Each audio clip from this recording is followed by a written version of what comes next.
नमस्कार मित्रांनो, आपल्या स्मार्ट मराठी ज्ञानगंगा या यूट्यूब चॅनलवर तुम्हा सर्वांचे मनपूर्वक स्वागत आहे. मी तुमच्यासाठी घेऊन आलेली आहे अतिशय सुंदर असा व्हिडिओ. चला तर मग व्हिडिओला सुरुवात करूया. प्रिय भक्तांनो, तुम्हाला माहीत आहे का, कधीकधी भगवान आपली प्रार्थना ऐकण्यासाठी स्वतः पृथ्वीवर येतात. जेव्हा हे घडते तेव्हा घरात, मनात अगदी छोट्या दिव्याच्या लवण्यामध्येही एक सूक्ष्म प्रकाश उमटतो. जणू काही एखादी आवाज कानावर म्हणतो, मी येत आहे, आज मी ऐकत आहे. पौष महिन्याची ही कथा अशीच दिव्य आहे, जिथे एका साध्या स्त्रीच्या जीवनात भक्ती आणि श्रद्धेचा चमत्कार दिसतो.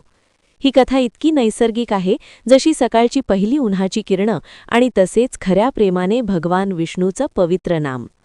कथा सुरू होते एका लहान शांत गावात, कृष्णनगर. सकाळची थंड हवेची झुळूक, सूर्याच्या किरणात सोनेरी प्रकाशाची चमक आणि झाडांवर बसलेल्या पक्ष्यांचा आवाज गावाला स्वर्ग समान बनवित होता. गावाचे नाव कृष्णनगर, पण या गावात राहणाऱ्या एका स्त्रीला फार कमी आनंद मिळाला. तिचं नाव सरिता. सरिता अत्यंत साधी, लाजाळू आणि दयाळू होती. तिच्या डोळ्यात नेहमी एक लांब शारीरिक थकवा दिसत असे, जणू काही जीवनातून रंग हळूहळू गळत गेले असावेत. सरिताचे घर खूपच साधे होते. छोटा मंदिर, 2 मातीचे भांडे, एक चुल्हा आणि छोटा खाट. पण सरिताची मनस्थिती गरिबीमुळे कमी झाली नाही. तिचं हृदय सदैव भगवान विष्णूच्या भक्तीत लीन राहायचं. तिचा पती खूप दिवसांपासून आजारी होता. अनेक वैद्यांकडे दाखवले, औषधे घेतली, पण आजार जसाचा तसा राहिला. घराच्या खर्चाची काळजीही होती. कधी तांदूळ संपत असे, कधी लाकूड. पण सरिता प्रत्येक अडचणीला समजून धीर धरायची आणि सतत म्हणायची, जे काही होत आहे ते भगवान विष्णूच्या इच्छेने होत आहे. माझ्या मनात फक्त भक्ती आहे. पौष महिन्याची पहिली सकाळ. सकाळी सरिता चुल्ह्यावर पाणी ठेवली, त्यावेळेस तिच्या कुटीसमोर एक वृद्ध ऋषी प्रकट झाले. त्यांच्या बर्फासारख्या डोळ्यात अपार शांतता आणि कपड्यांतून दिव्य सुगंध अनुभवता येत होता. सरिताने विचारले, महाराज, आपण कोण आहात? वृद्ध ऋषी हसले आणि म्हणाले, बेटी, मी तोच आहे जो त्या घरात येतो, जिथे भक्ती जास्त आणि दुःखही खूप. सरिताने आपोआप त्यांना पाणी दिले.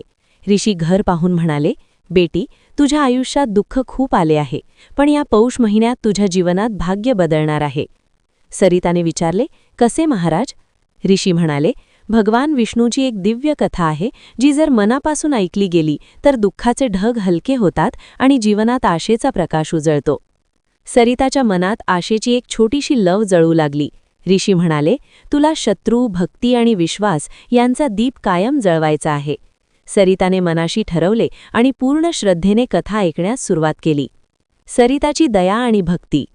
एक दिवस सरिताला लाकूड घेऊन जाताना एका थंडीत कापणाऱ्या महिलेची भेट झाली. सरिताने आपली शॉल तिला देऊन म्हणाली, भगवान प्रत्येक रूपात भेटतात, आज तुम्ही माझ्यासमोर प्रकट झाला. महिलेच्या मनात सरिताच्या या कृपेचा प्रभाव झाला आणि त्या दिवशी सरिताची भक्ती, करुणा आणि मानवतेची खरी झलक दिसली. संध्याकाळी जेव्हा ती घरी परतली, तिचे पतीने विचारले, सरिता, तू इतक्या वेळा कुठे होतीस? सरिता म्हणाली, थोडे लाकूड आणले आणि रस्त्यात एका आईला थंडीतून वाचवले. तिच्या पतीने आश्चर्याने पाहिले, पाशी फक्त एक शॉल होती, आता तू काय करशील?